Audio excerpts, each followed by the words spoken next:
कहानियां सिर्फ शब्द नहीं होती, ये वो एहसास हैं जो दिल में बस जाते हैं, कभी बचपन की मीठी यादों की तरह तो कभी जिंदगी की सच्चाइयों की तरह। मैं हूँ आपकी दोस्त और आप सुन रहे हैं कहानियां बोलती हैं, जहाँ हर कहानी सिर्फ सुनी नहीं जाती, महसूस की जाती है। आज की कहानी खास है। कभी कभी कोई छोटा सा जीव भी हमारे जीवन में गहरा असर छोड़ जाता है। आज मैं आपको सुना रही हूँ गिल्लू, जो सुप्रसिद्ध लेखिका महादेवी वर्मा द्वारा लिखी गई है। ये सिर्फ एक गिलहरी की कहानी नहीं, बल्कि ममता, अपनापन और निस्वार्थ प्रेम की अनोखी झलक है। सोनजूही में आज एक पीली कली लगी है।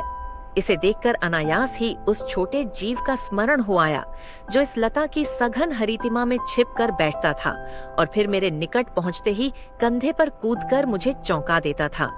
तब मुझे कली की खोज रहती थी, पर आज उस लघु प्राण की खोज है। परंतु वह तो अब तक इस सोनजूही की जड़ में मिट्टी होकर मिल गया होगा। कौन जाने स्वर्णिम कली के बहाने वही मुझे चौंकाने ऊपर आ गया हो। अचानक एक दिन सवेरे कमरे से बरामदे में आकर मैंने देखा, दो कौवे एक गमले के चारों ओर चोंचों से छुआ छुअवल जैसा खेल खेल रहे हैं। यह काकाभुशुंडी भी विचित्र पक्षी है, एक साथ समादृत, अनादरित, अति सम्मानित, अति अवमानित। हमारे बेचारे पुरखे न गरुड़ के रूप में आ सकते हैं, न मयूर के, न हंस के। उन्हें पितृपक्ष में हमसे कुछ पाने के लिए काक बनकर ही अवतीर्ण होना पड़ता है। इतना ही नहीं, हमारे दूरस्थ प्रियजनों को भी अपने आने का मधु संदेश इनके कर्कश स्वर में ही देना पड़ता है। दूसरी ओर हम कौवा और कांव कांव करने को अवमानना के अर्थ में ही प्रयुक्त करते हैं। मेरे काक पुराण के विवेचन में अचानक बाधा आ पड़ी, क्योंकि गमले और दीवार की संधि में छिपे एक छोटे से जीव पर मेरी दृष्टि रफक गई। निकट जाकर देखा, गिलहरी का छोटा सा बच्चा है, जो संभवतः घोंसले से गिर पड़ा है, और अब कौवे जिसमें सुलभ आहार खोज रहे हैं। काकद्वय की चोंचों के दो घाव उस लघु प्राण के लिए बहुत थे, अतः वह निश्चेष्ट सा गमले से चिपटा पड़ा था। सबने कहा, कौवे की चोंच का घाव लगने के बाद यह बच नहीं सकता, अतः इसे ऐसे ही रहने दिया जावे। परंतु मन नहीं माना। उसे हौले से उठाकर अपने कमरे में लाई, फिर रुई से रक्त पोंछकर घावों पर पेंसिलिन का मरहम लगाया। रुई की पतली बत्ती दूध से भिगोकर जैसे तैसे उसके नन्हे से मुंह में लगाई, पर मुंह खुल न सका और दूध की बूंदें दोनों ओर ढुलक गईं। कई घंटे के उपचार के उपरांत उसके मुंह में एक बूंद पानी टपकाया जा सका। तीसरे दिन वह इतना अच्छा और आश्वस्त हो गया कि मेरी उंगली अपने दो नन्हे पंजों से पकड़कर नीले कांच के मोतियों जैसी आंखों से इधर उधर देखने लगा। 3-4 मास में उसके स्निग्ध रोए, झब्बेदार पूंछ और चंचल चमकीली आंखें सबको विस्मित करने लगीं। हमने उसकी जातिवाचक संज्ञा को व्यक्तिवाचक का रूप दे दिया और इस प्रकार हम उसे गिल्लू कहकर बुलाने लगे। मैंने फूल रखने की एक हल्की डलिया में रुई बिछाकर उसे तार से खिड़की पर लटका दिया। वही 2 वर्ष गिल्लू का घर रहा।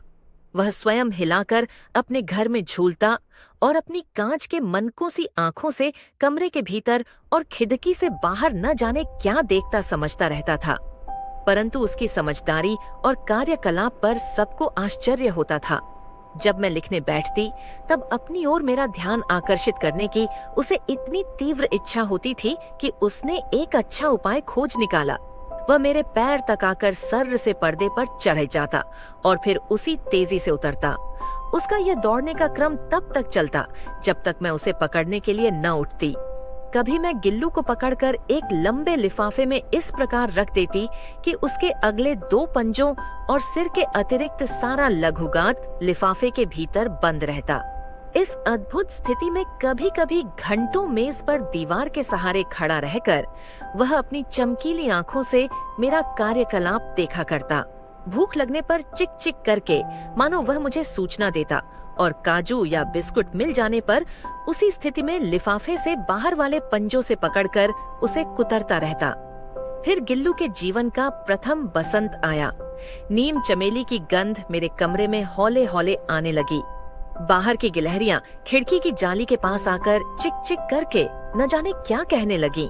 गिल्लू को जाली के पास बैठकर अपनेपन से बाहर झांकते देखकर मुझे लगा कि इसे मुक्त करना आवश्यक है। मैंने कीले निकालकर जाली का एक कोना खोल दिया और इस मार्ग से गिल्लू ने बाहर जाने पर सचमुच ही मुक्ति की सांस ली। इतने छोटे जीव को घर में पल्ले कुत्ते बिल्लियों से बचाना भी एक समस्या ही थी। आवश्यक कागज पत्रों के कारण मेरे बाहर जाने पर कमरा बंद ही रहता है। मेरे कॉलेज से लौटने पर जैसे ही कमरा खोला गया और मैंने भीतर पैर रखा, वैसे ही गिल्लू अपने जाली के द्वार से भीतर आकर मेरे पैर से सिर और सिर से पैर तक दौड़ लगाने लगा।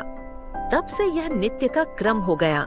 मेरे कमरे से बाहर जाने पर गिल्लू भी खिड़की की खुली जाली की राह बाहर चला जाता और दिन भर गिलहरियों के झुंड का नेता बना हर डाल पर उछलता कूदता रहता। और ठीक 4 बजे वह खिड़की से भीतर आकर अपने झूले में झूलने लगता।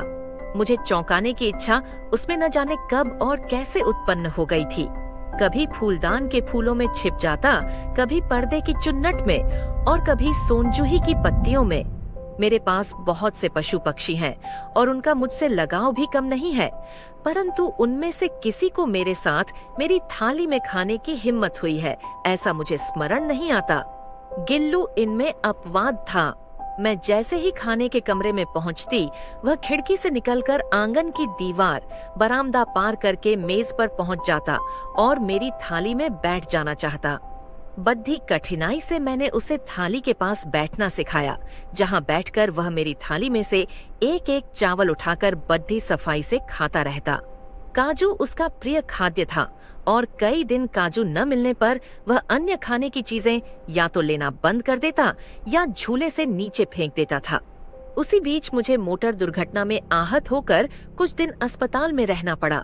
उन दिनों जब मेरे कमरे का दरवाजा खोला जाता, गिल्लू अपने झूले से उतरकर दौड़ता और फिर किसी दूसरे को देखकर उसी तेजी से अपने घोंसले में जा बैठता।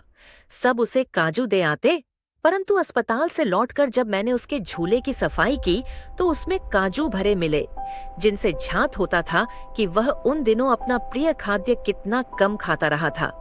मेरी अस्वस्थता में वह तकिए पर सिरहाने बैठकर अपने नन्हे नन्हे पंजों से मेरे सिर और बालों को इतने हौले हौले सहलाता रहता कि उसका हटना एक परिचारिका के हटने के समान लगता।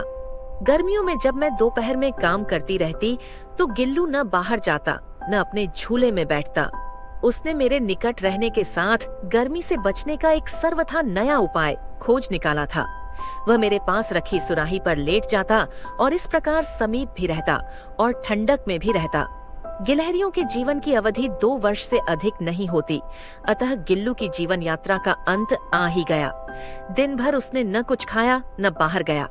रात में अंत की यातना में भी वह अपने झूले से उतरकर मेरे बिस्तर पर आया और ठंडे पंजों से मेरी वही उंगली पड़कर हाथ से चिपक गया, जिसे उसने अपने बचपन की मरणासन्न स्थिति में पकड़ा था।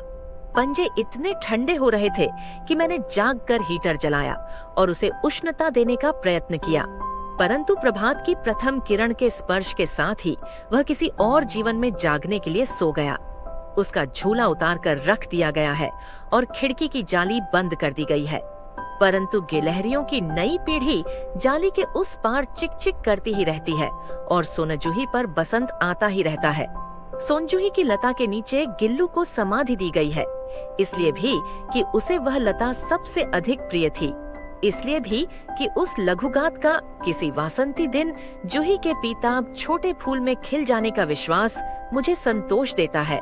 महादेवी वर्मा जी की ये कहानी हमें सिखाती है कि प्रेम सिर्फ इंसानों तक सीमित नहीं, वो हर जीव में बसता है, निर्विवाद, निःस्वार्थ और निश्चल। अगर ये कहानी आपको अच्छी लगी तो वीडियो को लाइक करें, चैनल को सब्सक्राइब करें, अपने विचार कमेंट करें और इसे अपने दोस्तों के साथ शेयर करें। इससे हमें और खूबसूरत कहानियाँ आप तक पहुँचाने की प्रेरणा मिलेगी। धन्यवाद।